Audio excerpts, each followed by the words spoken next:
Hey guys, this is how to reset service reminder of Hyundai Tucson 2021 model. First is ignition on.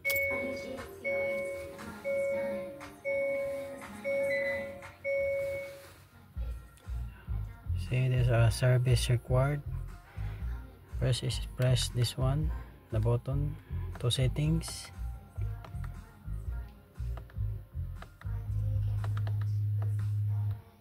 And then down, this one down to one convenience. Press OK, center button.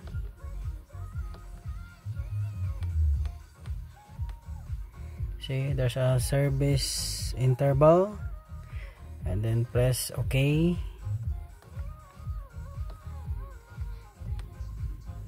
Then reset, press OK, and then yes, 15,000 kilometers, 1 year. Okay, it's good. Thank you, and I hope that this video will help you. Bye bye.